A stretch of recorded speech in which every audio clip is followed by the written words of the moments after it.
Hi friends, Max Elash here. On this episode of the Corpus Animus podcast, I have training think tank coach Kyle Ruth, who's also on our team, and we talk about the CrossFit Games, the season up to this point, and the final week as we go to the CrossFit Games. Also, next week, we will not have a Corpus Animus podcast. All of us will be traveling up to the CrossFit Games. We will put out some surprise content that we talk about at the end of this episode, but don't be expecting an episode next week. All right, so CrossFit Games. I leave on Saturday. You leave on Sunday? Sunday, yeah. So in 5 days, do you want to rewind back to the Open and start with the whole season? Yeah. Where do you want to go, man? Yeah, I don't know. You're interviewing me now. Oh, I'm interviewing. Yeah. You're currently interviewing me while I'm interviewing you. Yeah. Yeah. So let's walk all the way back through the season. You know, I think the things I love to talk about are training, coaching, things like that. So let's go back. Open this past year. Open prep. Yeah. Open. Well, let's start with the Open. The Open for me personally was kind of like just a box you had to check, because top 10%, most of the people that we're working with who have went out of their way to hire coaches unless they're in their kind of beginner stages of development, that top 10% is kind of a guarantee unless something catastrophic happens. Everyone you work with that competes in CrossFit made it through. Everyone that I work with that competes in CrossFit made it through. Yeah. And I think our assumption was that most people would, if they're at the stage of getting coaching in the sport. So the Open was kind of a strange thing where it was like not serious, but we were setting up a structure to start an on-site training group, which the last time we did it was 2018. That was not the best structure and experience. We tried to start with 2 teams, and the way that the team structured out, we ended up with one and like having to take athletes from multiple teams and put them on there. It was just a very like competitive and environment that we're trying to figure out on the fly. So when we are going to do it again, now in new season format, we don't really know what we're training for, who's coming, because people made decisions to come out retroactively, who's running the sessions, how we're going to do it. It turned into a really cool project and I think created a good atmosphere, but the Open for me was more about planning that. Like, how are we going to do it this time? Yeah. Especially given that the Open, had been condensed down to this 3-week, almost anticlimactic. Beautiful. Yeah. The Open went from like the most stressful time of the year because people could qualify directly for the CrossFit Games out of it to this thing that was just like a speed bump. Yeah. Like you just have to do it. You have to show up. I did so terribly in the very first in Open 21.1. And I was like, oh my God, like, am I not going to qualify? And then I like looked at it and was like, oh yeah, it's 10,000 people. Like, yeah, it's a massive number of people that are moving on. For sure. And it gives context for who the participants in the Open are. So that was nice. I think it was nice just to not have stress that whole three-week period, is just have people go in, do the workout. It was interesting though, that in spite of there not really being any pressure on it, when it came out, even elite athletes freaked out. Yeah. And repeated multiple workouts. And it was interesting. All right. Chris asked me before, he was like, we're putting in all this plans and practices for like people not to have to repeat because it's top 10%, but is that going to actually happen? I was like, yeah, I think so. I'm like, top 10% is just like, you get to the quarterfinals, focus there, but people still went crazy. And then they started repeating. So if you had advice for people like looking ahead, because like obviously our season is not over, right? We have another week and a half. Yeah. Which this feels like an incredibly long, this is the longest season I've ever participated in. But for most people, they're already starting to think ahead to the 2022 CrossFit season. What advice do you have for people going into the Open next year? I reserve the right to reject and to answer that question until after the season. We actually have a planning meeting already set for next season. How do we better prepare people in the design, individuals on site? But I think I'm kind of in the finish this season and finish strong, like don't look ahead type mindset. But that would really be, if I had to give like a quick piece of advice, is have a big picture mindset when you approach next season. If your goal is to go into the Open and make it into the top 10% or whatever it is, then sell out there. If your goal is to do something else afterwards, I feel like having the discipline to stick to that through the season is important, because I think a lot of people ended up more burned out than they needed to be too early in the season. A lot of people just tend to do that. They get caught in the hype train and they're like, I got to kill myself now. I know a lot of people who were, and now we're starting to get ahead of ourselves to semifinals, but a lot of the people that I coached that were going to the final semifinal, so West Coast, like by the time West Coast finally rolled around, they were like, I'm still going. Yeah, that was a consequence. We're jumping way ahead. We haven't finished quarterfinals, but this is a conversation. This is a conversation between you and I. So welcome. Yeah. The semifinal in the last week with West Coast of having all the workouts for that long, it's kind of the whole regional things. It feels like to me, you stop having enjoyable training for a month where you're just like, oh, how do I optimize these 6 workouts with the end goal of going to a competition that you're going to have no idea what most of the workouts are. And you can't train all that stuff anymore because you're just trying to optimize those 6 tests. So it's a really interesting process that, Travis qualified in week 1 with the team and they started training started figuring out what games training looks like a month before Noah, essentially. We basically had 2 full training blocks in that span of time, whereas Noah is going to get in like 0.75. Yeah. And it's not like there's an advantage to one versus the other. I think you could probably make both work. You probably could find pros and cons of both of them.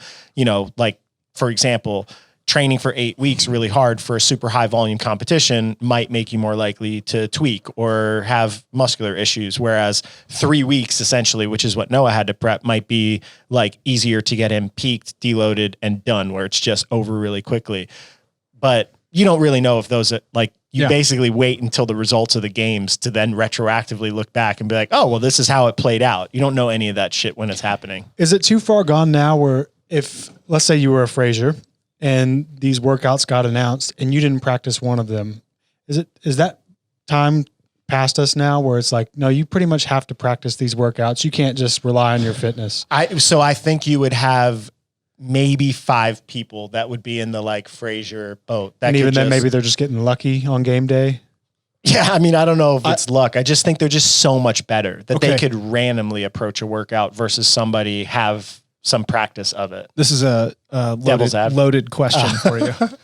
What was your thoughts on his question? This is a follow-up to that. Okay. All right. So you have Noah and Travis, who are essentially very similar athletes in terms of performance metrics, et cetera, et cetera, et cetera.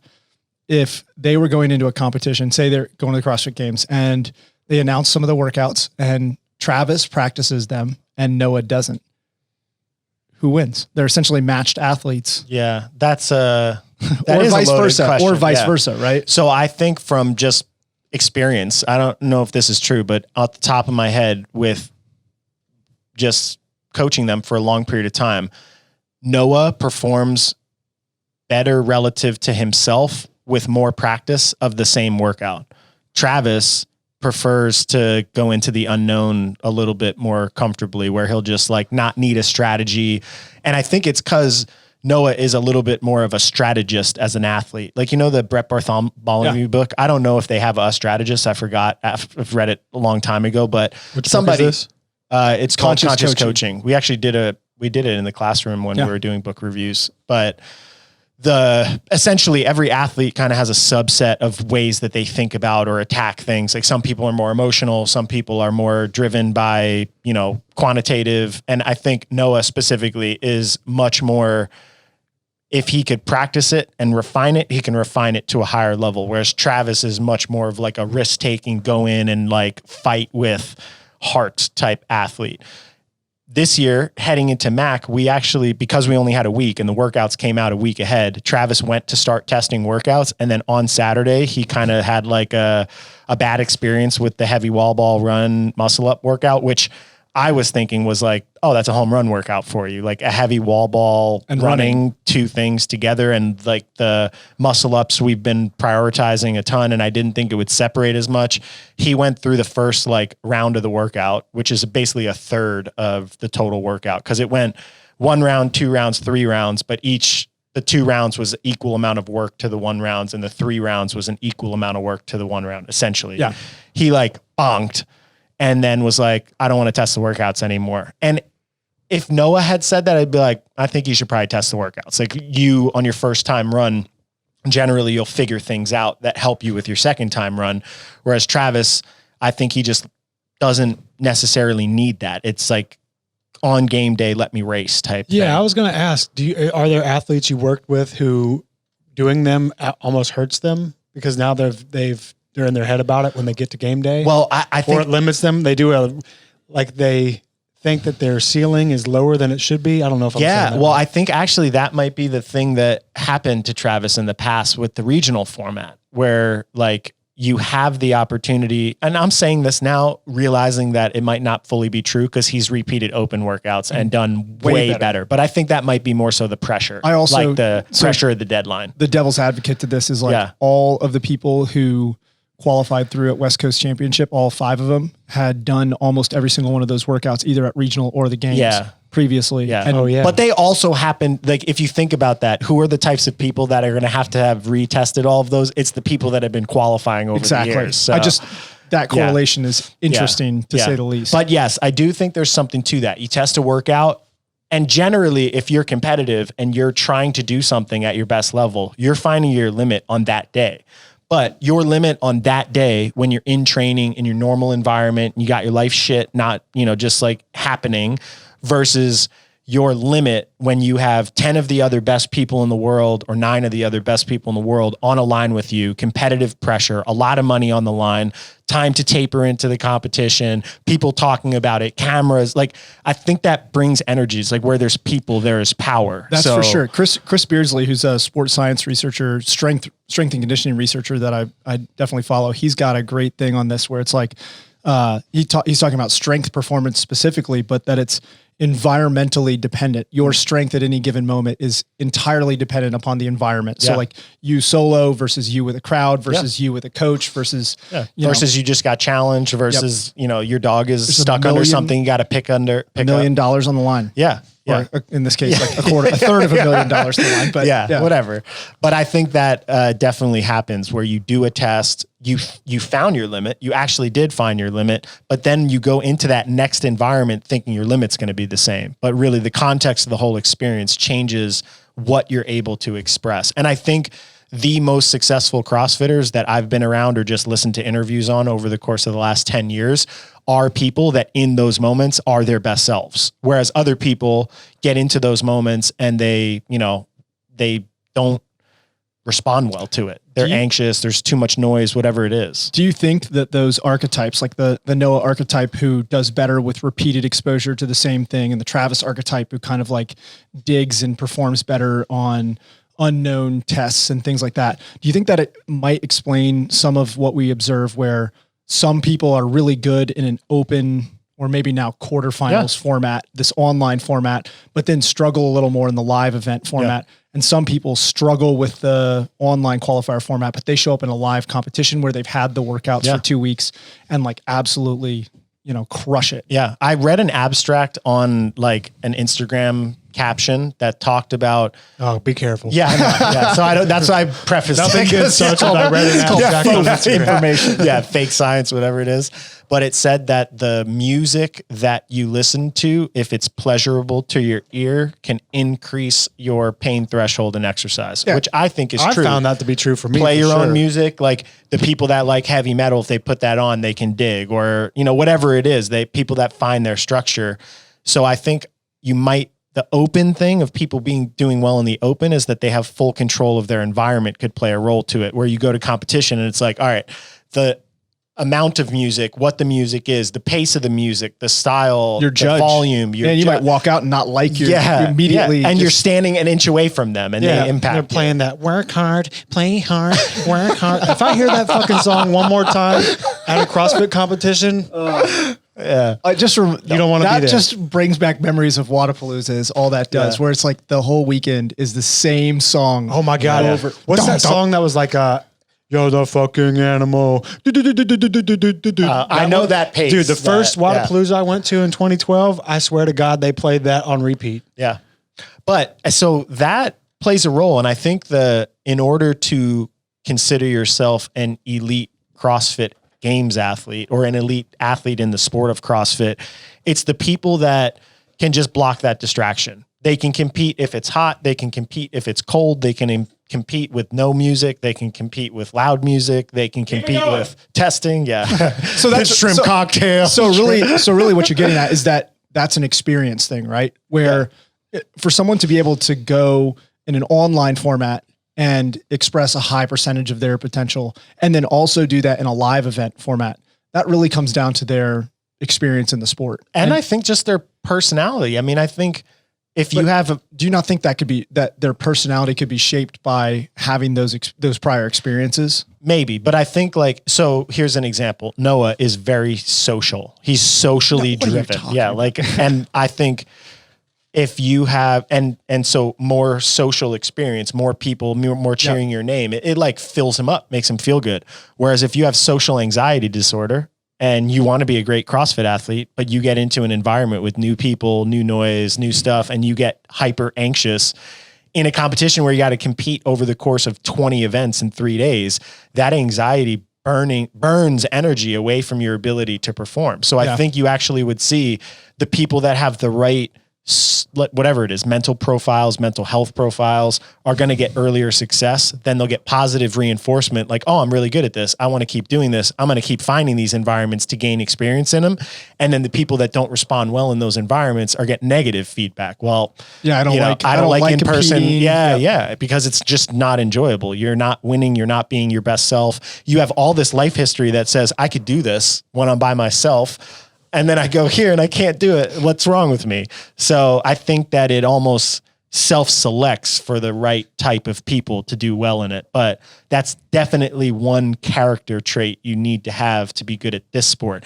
Doesn't mean you can't play another sport. It's just like this one will self-select for that in person. Cause it's like being at a concert. Like for me, I wouldn't want to compete in that type of environment especially if it's an endurance sport. I'd feel like I would need earmuffs or could you imagine things to desensitize myself to it? Could you imagine the Ironman mass starts?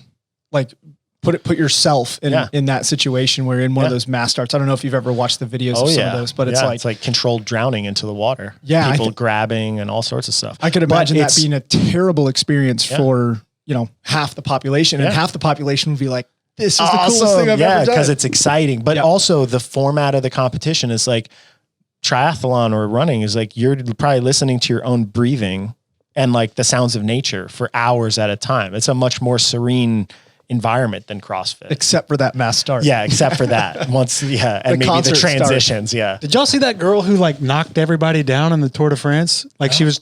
No. Was she in the middle of the pack? No. She was a fan on the side of the road, and she was holding a sign that I think translated said "Hi, Grandma and Grandpa," but she was holding it up for TV. But she reached out into the road right before they were passing by, and then she didn't get out of the way in time, hit a guy, set off a chain reaction, and half the field fell down. I saw the fall. I didn't realize that's what happened. Oh yeah. How would you like to be that? Probably got destroyed. Death threats. Yeah, death threats. Poor lady. Yeah. And poor Tour de France riders. All right, so we've covered the Circle whole back story. To quarterfinals. I was going to do the same thing. I was just going to. We were on the same page. And then you distracted me with your. Hold on. Who do you think had the best segue? I definitely paper, did. rock, scissors for it. For sure, I had it. Me or you? Yeah. How about you two do it? Rock, paper, scissors. They can't see your. Okay. No. Okay. Well, I always do the same thing no matter what. All right, I'll do. Wait, are you Edward Scissorhands? You were Avalanche. No. I'm not going to tell you. If you watch Biodome, you'll know. Okay. You know the movie Biodome? Yeah. Dude, are you getting really amped up right now? I'm really hyped. I'm pretty pumped. I'll show the camera what you do. Okay. We're going to do 1, 2, 3, shoot. Yeah. Okay. 1, 2, 3, shoot. 1, 2, 3, shoot. 1, 2, 3, shoot. Are we doing Edward Scissorhands 1, 2, 3, shoot. You win. Okay. So you had the better segue. So segue. You know what? Now. I fucked up. I was supposed to do paper. He does paper all the time. You tricked me with the Edward Scissors. Yeah, I always do paper because paper covers rock, you lose. There's Avalanche, and then I don't remember what the paper. What is Avalanche? All rocks. Oh. But avalanches are off. I gotta admit, I'm a bit of a rock paper scissors player. Yeah. So my question was, do you think this was my segue? Do you think that the current format, open, online, quarterfinals, online, semifinals, in person, games, in person, selects for the people that can be successful in the sport? Do you think it's enough in-person competition before they show up at the games to actually find the people that are the fittest in the environment that fitness is currently tested? How is this? But that's not a segue to quarterfinals. It's like I was going to say, was there a quarterfinals question in there? I said the word quarterfinals in there. Yeah, that's a segue to ask a question.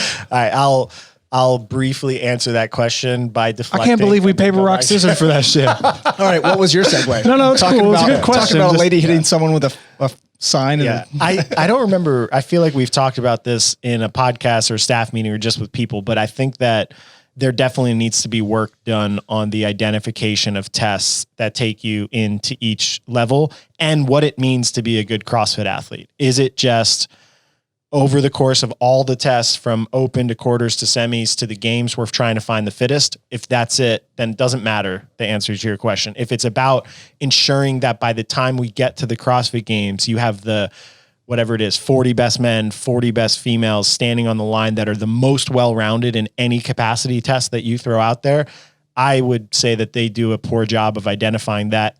And part of that is just like, they're not even in control of all the tests, right? And I think there needs to be a discussion as to like, what do we do to select to make sure that these people here are like the people to be there? You'll almost automatically get like the top 10 because they're just going to be good no matter what. But from a fan experience, if you want those early heats to have some like real fire breathers putting pressure on every single workout, I think the testing structure should matter a little bit more. Coming back to that, I liked the quarterfinals format as like an intermediate step from the open into semifinals. But I did not like the subset of tests that was, if you take open and quarterfinals and put that together and say, this is our body of tests to find the people who should be going to semifinals, I don't think that was done very well. Yeah. So, I mean, that segues us. What was your segue? I want to know what your segue was. So do I. Chris is off the mic. It's too long. I don't remember. But here's a thing that just popped into my head. So right now, I could have listened to what you just said and take that as like, we're critiquing again. Yeah. Do you feel like it's getting exhausting having all these ideas on how they can improve? For them? Yeah. Because I got to imagine at some point, if you're like a listener of this show that's not like bought into who we are, it's like, oh, guys, you have lots of ideas. Cool. Yeah. And is that like, should we be doing that? Or well, I think the reality is, and from the discussions that I've had with the people at HQ, that they want the independent parts of CrossFit. Like, we're not associated with CrossFit, but we do support CrossFit, the brand, the sport, the training methodologies, all of that stuff. So we're like in the periphery of what they consider their ecosystem. They want to create more synergy with those organizations. So there's media outlets, there's coaching organizations, there's apparel companies. And I think it's in all of our best interest to figure out how to grow and optimize the sport. So if no one's giving them input, then they're going to be in the same situation before, that they're in their own little echo chamber making decisions and not getting critical feedback.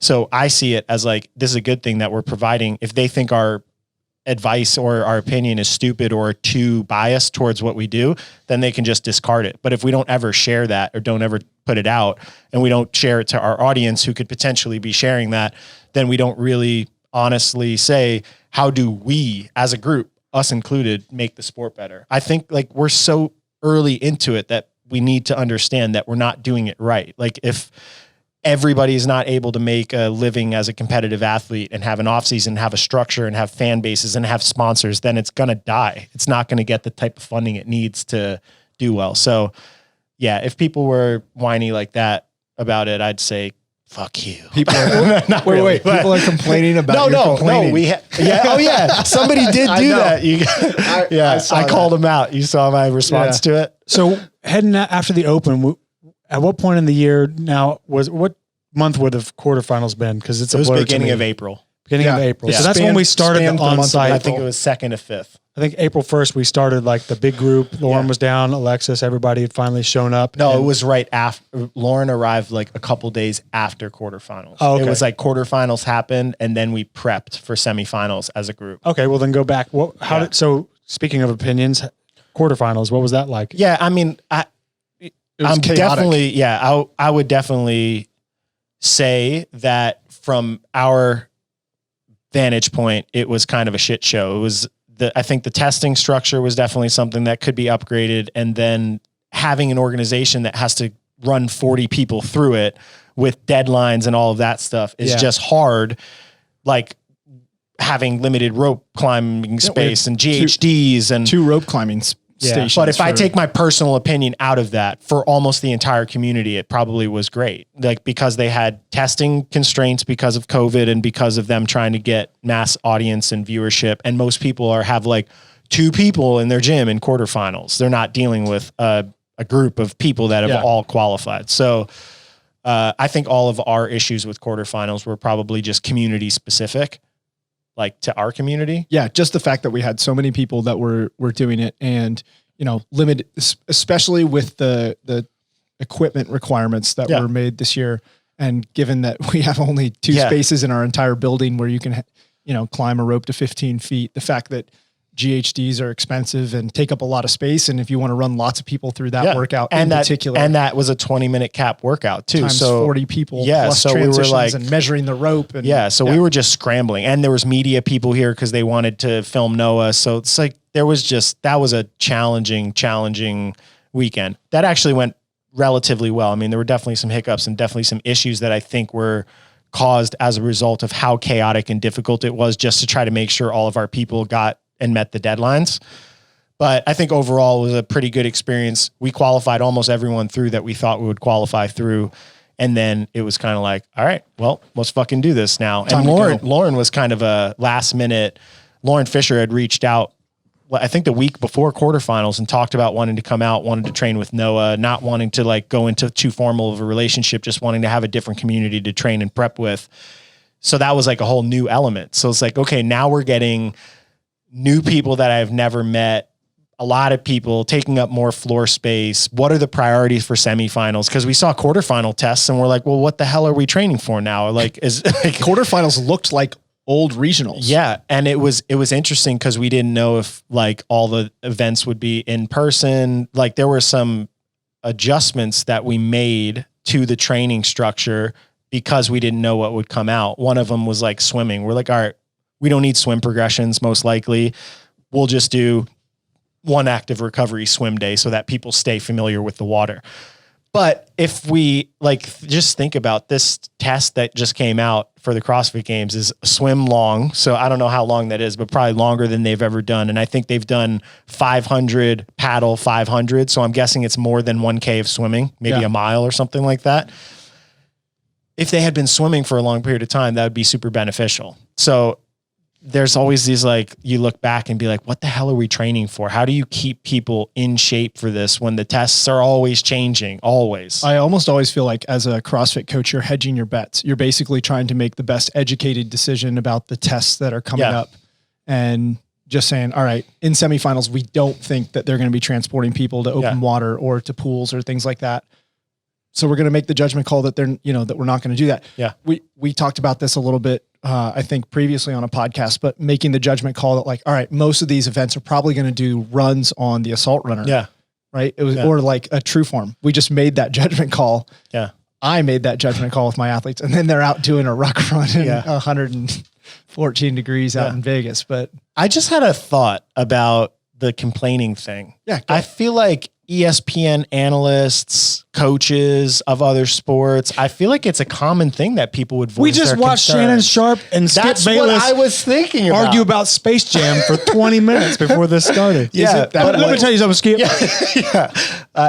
Hold on, let me just finish the thought. So a coach, if they see a shitty call, will be like, that was a shitty call. And in their press conference, they'll talk about that. And there's a constant critique and oh, this was sucky or this wasn't good or this was really well done. And they're constantly encouraged to give their opinions. So kind of a weird infrastructure in sport where it's like, hey, the people that are most involved in doing this stuff, keep your mouth shut and just be happy that this is happening. That's kind of the feel I get if complaining was looked at as never put your thought process out there. Wouldn't complaining just be contextual? So couldn't that actually be critique or analysis? We're right now providing our analysis of the qualifications for the season, right? Of the structure of the season. I don't think you're complaining about it. You're providing an analysis. Complaining would be man, that sucked. Yeah. Yeah. That's I it, guess. right? Yeah, That's complaining. Yeah, that blows. Yeah. Yeah. Okay. Well, we could circle back past it. That popped back into my head. I was even more confirmed in my stance to be like, no, we should be talking about this. And we've, in various formats, we've provided all kinds of, alternative options. Yeah. And positive reinforcement, because we also understand how freaking difficult it would be to try to run an organization of that magnitude and run a competition in the style that it does, with like free judging and like all the things that come along with CrossFit competing. Yeah. So moving on to semifinals, I saw Morning Chalk Up, I think it was like a poll where they asked like affiliate owners, like, or maybe just their whole audience, what they thought about all the semifinals having different workouts. Yeah. And if I remember right, I may have this way wrong, but I think everybody voted that they like wanted it to be the same workouts and not different workouts.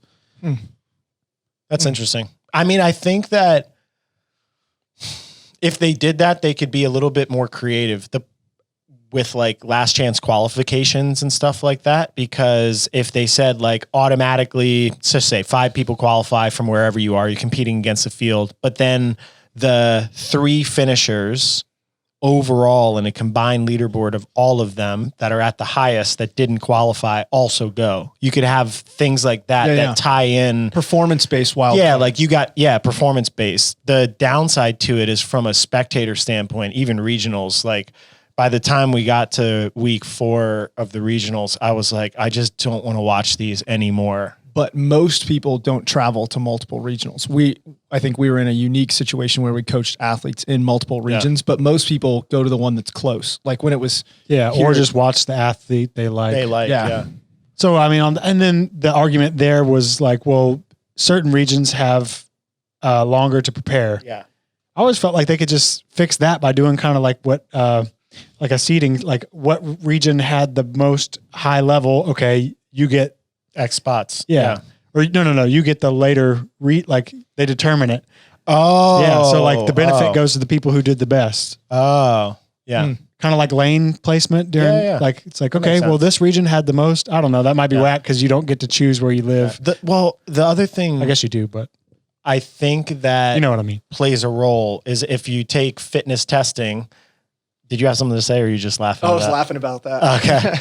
Okay. One of the things that's interesting about this sport is that the environment that you compete in can dictate the fitness test. So if you have open water in the ocean swimming is different than like lake. So you have like stand up paddle in a flat lake. If you put stand up paddle in an ocean and you happen to get a very wavy day, you're basically only having people that have a lot of experience that are staying up on the board. I've done that twice. So I paddleboard a lot. And the last 2 years I've taken my paddleboards down to Florida when we've gone down, and I can't stand up for more than like 3 or 4 minutes. Yeah. But every day I'm watching people over there stand up paddleboarding and like literally surfing, standing up, and they don't go down, they don't prone paddle, they don't go to their knee.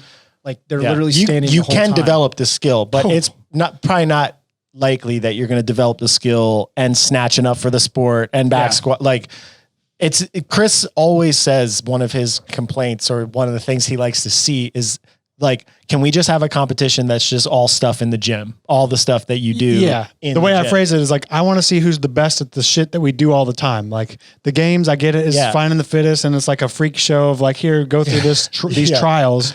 But I would almost rather see like also see in tandem, just a sport where it's just like, here's the shit we do all the time. We all know it, you know, but let's just see who's the best at that. Is that not what the open and the quarterfinals in person and even semifinals now, which is almost all entirely in gym? Isn't that what those were? Well, kind of, but but then your championship is like, here's all this stuff you don't really do. Well, like also you don't get anything for winning them. It's not like the people are actually putting their best foot forward. If Matt Frazier, I think he lost he definitely lost the open at least one year because I know Noah won it. But if he went into the open every year with I'm going to repeat these because I need to make sure I win the open, he probably would have won them too. Sure. So, well, hey, we got 15 minutes till you got to get out of here. And I do want to talk about some of the games training that we've been doing. Yeah. So Hit it. That wasn't a question. Talk about games training. Yeah. Well, Max, you've written almost the entire body of games prep for the teams, all of our individuals that are going, except for the masters athletes. Yeah. What's been your sort of guiding principles, coaching people in the games? Because it's vastly different than how I would have, if I were coaching our team, we would have done very different things than what you wrote. Yeah. But I recognize, it was like I said, when we were, you're like 3 minutes rest between these. And I was like, fuck, we should listen to him. Yeah. Well, I think the guiding principles, or one of them, is push the boundaries of what people are comfortable with. So like there've been workouts where Travis, I'm like, okay, we're doing 15 burpees and then a prowler sprint. And then he gets to burpee number 13 and I just keep calling no reps for no reason. This. Yeah. Those types of things are really experiences to test your mind's ability to deal with extreme levels of discomfort and not what you were expecting. Because that's generally what happens in the CrossFit, is how do you get the brain better at dealing with the unexpected? Because training itself is helping you prepare for the expected. We expect to have to do long, grueling ass workouts with a lot of gymnastics in them, test various skills that you're not super competent with, but do them at max effort in a race format and figure it out on the fly. So we do all of those things and try to make sure that there's exposure and touches to every style of test: barbell gymnastics, running by itself, running weighted. So there's like the analytical checklist side of it that I went through. This year specifically, Mike has been super helpful in making sure that for the individuals, at least, there's some linear strength progressions. I think in the past, as I turn into like chaos mind, where it's like, all right, try to be Dave Castro, like try to be empathetic to what he's dealing with, the confines of his environment, what he's done in the past, his biases, like try to put yourself in that mind to prepare them for that type of stuff. In the past, I would get less structured in strength progression. So Mike has helped with making sure that stays relatively linear. And then I just basically have gone in with a template, written it out, and then I just get a lot of feedback. I talk to everyone. I try to watch as many sessions as I can. I try to figure out what they want. Everyone's a little different, right? Like Noah wants to taper a little bit harder and longer. He, doesn't want to do as many of these things. Travis wants to make sure he touches these things. Sandra wants to do this. Sam is dealing with this and trying to figure out just how to get over into the new country, which is like, that's part of your prep. It's like, oh, you spent 8 hours in front of a computer trying to figure out a visa and whether or not you're going to get into the country, which is a priority over training. So it's like part of your games prep. Yeah. So I think the principles of chaos would be 1. 2 would be just like the human-centric coaching is like, we always try to make sure it's not just the program. It's not just the environment. It's just like constantly trying to get feedback of what you could do better, how you could set them up, how you could put their emotions in a good spot, listening to the team and getting feedback from you guys. I mean, half the team workouts I constructed were recommendations based on something you got exposed in training, and then said, I think we need to work on something like this. This might be a good format for it. Bam, half my work is done. It was weird. We kept getting these prowler pushes, these prowler sprints. Yeah. And then rest like 5 minutes and do a 30-minute running based worm metcon. Yeah. So weird. Yeah. So I think that'd be like guiding principles as much as I could say. I don't think the training process is that different, other than it's just less structured. I think like all the education we put out, people think we're like engineering minded and like, like your weightlifting progressions, X% by this and hit these numbers by this time, start your taper here. When it gets into the realm of preparing for the games, it becomes so much different, especially now they've released some of the tests. I'm like, all right, well now half of them are known, but we know from past that we don't really know even if they put it out, because it could be a 25-foot rope. It could be a fat rope. It could be legless rope. There's so many variants even within the tests they put out. There's no movement standards or floor layouts. So it's even more challenging with the team. So we don't know. We just tested event 2 and 3, and we don't know if it's 4-person synchro, 2-person synchro. We have the Bob drag Does that mean that we're hand over hand dragging it? Are we dragging it reverse? Are we dragging? Like, is it 2 people on each rope, or are there 4 ropes? Yeah. So basically I would say that we're clinging to the goal of doing as well as possible at the CrossFit Games, but we're staying adaptive to the training methods used. You're the octopus. Oh God. So we did some a lot of out of the gym stuff recently. We did the obstacle course. You've been Long doing bike ride. golf bike ride? Long bike ride. We did a what's the golf bike ride? 24-mile bike ride that fucking wrecked my world. Yeah. So we did a long cycle. We went and did some field-based bike work, like with a cyclocross expert, paddling and swimming a bunch now, especially that they've announced it. What other interesting things did we do? Did you mention the obstacle course? He did. Oh, yeah. Yeah. What was the question? I think those days, so like last Tuesday where we did obstacle course and then went directly into the 25-mile ride and then drove 2 hours to get to the lake and did lake and paddle and all that. Like those days are the things that feel like games prep, because like I got up at 6, I started doing fitness at 9 o'clock and I stopped at 7:30 PM. Yeah. Even if it wasn't the stuff you're going to do, it's just on the more meta level. It's like, all day you're just busy and go and well, that is, you don't get to recover. The games prep. It's not the structured training of like X session. It's just like get up and work hard for 10 straight hours with shit in between and figure your food and fuel and hydration and all that shit out as you're doing this chaotic Learn to stuff. deal with your emotions. Cause that's one of the things at the end of that day, I was so exhausted. Cause like the last thing I'd eaten was at like 2 o'clock. It was a Jimmy John sandwich and that was it. And like, other than that, I had gummy bears and Gatorade throughout the day. Yeah. And I remember getting to the end of Tuesday and like, I was pissed. I was like, man, you forgot your food. I didn't forget my food. You put your food into the wrong car that didn't get transported to the right spot because you got stuck in traffic. But again, it's adversity training, right? So here I was mad that I didn't have food. And as we're driving back, I was like, what are you talking about, Kyle? Like, why are you mad? Yeah. Like, this is exactly what you're training for. They put people on buses and airplanes without them knowing and transported them places to go do events. Like, this is what you're prepping for. Yeah. So I'd say that it's hard to say whether or not training, for me at least, is a success without knowing the outcome, because I'm more process focused now than when I was younger. I think when I was younger, even as a coach, I was doing it with the outcome of winning, not like just doing it and being good at doing it and letting go of the outcome. I'm definitely not like so Buddhist like that I can solely not say, like, I think it would be more enjoyable to win than to not win based on the amount of work that went into it. But I think the preparation, as much as I could say, was a success. I think people stayed relatively healthy. We got outside the gym and tried so many different types of stuff. We kept the CrossFit known stuff, the general strength progressions, the gymnastics. We kept the volumes relatively high on it. People's headspace relative to how much work was being done for how long was pretty like, you know, positive and optimistic. So I'd say that it was so far has been relatively successful. And I think there's a lot of things that I learned that I want to put into place into subsequent years and just upgrade and maybe get help with in terms of, you know, delegating some work to other coaches. So I think it's been successful. It's been enjoyable. It's been very, very, very challenging. Not just for the athletes, even just like the organizational structure of making sure my days were long too. And like, it would be on that day we went, I got up super early. I drove to a bike shop, rented bikes, drove 25 miles up to give the bikes to somebody, drove back down to pick them up, to return them.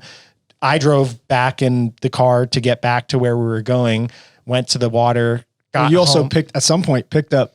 Oh yeah. Kayaks. Picked up kayaks, paddle boards at Dick's Sporting Goods, went up there and then got home. And then because I've been training almost day to day, or maybe a couple days, or writing training day to day, I'd get home at 8 or 9 o'clock and have to eat dinner and send out an email then for the next morning of when shit was going to happen. Cause it's not like I have a team of 80 people to help me organize all this shit. It's like me, John, athletes, coaches, Perrin, just trying to basically wing it. So it's definitely been a real interesting and creative challenge to like stay on top of work, be fully committed to coach like that. Like put my training on the back burner for probably like the first time in my adult life where I'm just like, if I go a whole day or 3 days without exercising, I'm going to be okay. I just need to focus on like this. Whereas in the past, it was like a non-negotiable that I do something. I've also seen you do things like step back on content creation. Yeah. Just the amount of content that you're creating, working on courses and things like that to just be a coach. Yeah. It's the first time I've ever seen you do that. And I've been working with you for 8.5 years at this point. Yeah. So it's been cool. So we got 3 individual males. We got Travis, Noah, and Sam Stewart. Sam's kind of a new face. I don't think we've really had him in our media, but when did you start working with him? Sometime in the off season, maybe November, December-ish would probably be. I've seen him around. He's been super young. He was kind of one of the up and coming Irish people. I coached Neil Laverty, who coached PD Savage, who is always at the top of the Irish national championship. And I pay attention because I've done camps and seminars and kind of been involved in that Irish CrossFit community for a while. So I knew of him. He's been to my camps. He was young, really good. And he kind of reached out saying he wanted to like take it to the next level as a sport. And to be honest, I feel like he can be one of the legitimate contenders in the sport. I don't know about if it could happen this year. I think it's a big thing to be a rookie at the CrossFit Games. I think you learn a lot about how much volume it takes, how to handle it, whether you like it or not, dealing with the media. But he's been cool. He's been a cool addition to the culture. He's been here training with everyone for a week. I think he kind of fit right in, and some young blood to push the older guns out of their comfort zones, I guess. Travis and Noah, everyone knows. Sandra, we've put up. Yeah, we have Sandra for the individual females, and then we have the team, which Kyle is a member of, alongside Brandy, Mike, and Mia. And then we also have, I think, 8 masters athletes, Tracy O'Connell and Ben, who were both on the podcast, I think the previous 2 episodes. But then we also have Anne-Marie Hubbard. How do you say Amon? Amon. And then we have Justin Brown, Tom Salazar. No, you didn't say his last name. I didn't say his last name because you can't pronounce it. He's corrected me multiple times. Yeah, how do you say his last name? I think it's Cognier, but I'm sure he's gonna tell me that I'm wrong. He's gonna put a comment in like idiot. You moron! I've told you like 5 times. We got Eric Cohen and Bobby Slayton. So good little group there. Yeah, I wouldn't say it's so little of a group. I feel like it's a pretty. The 3 that I coach, Anne-Marie, Eamon, and Justin, they're all first time qualifiers. Awesome. First time they're going to be able to go. So 2 are 44, and then Anne-Marie's in the 55 plus. Nice. Yeah. So it'll be cool. We'll have all of our coaches there. Some of them actually competing, which is an interesting thing. And then coaches supporting, coaches competing, coaches supporting athletes competing.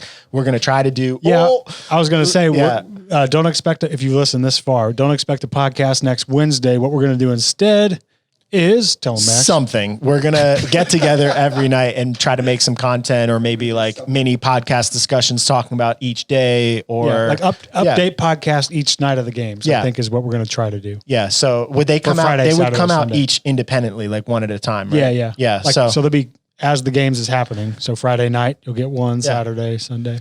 Yeah. So we'll see how that turns out. Don't hold us to it. Yeah. Yeah. That's all, right? Yep. That's it. All right. Thanks for listening. Thanks for being on here. Good luck at the games. Good luck to me at the games. Good luck to you at the games. Good luck to TTT. Yeah. Good luck to TTT. Hey, if you're in the stands and you good know luck to TTT everybody at the people, games. Yeah. Scream for them while they're there. I probably won't because I got to save my voice, but try to make them feel like it's home court. Were you going to tell them to come find you and say hi? No. But if you do, I will say hi. I might not look as friendly in competition, but I'll stop for a photo or whatever you want. It will be fun the first year we finally have like an athlete out there who gets like a whole bunch. I guess Noah does. Yeah, he gets a lot of Travis, not so much. Yeah. Yeah. You get Sarah to the games and then we'll finally get our cheers. All right, everyone. I'll see you.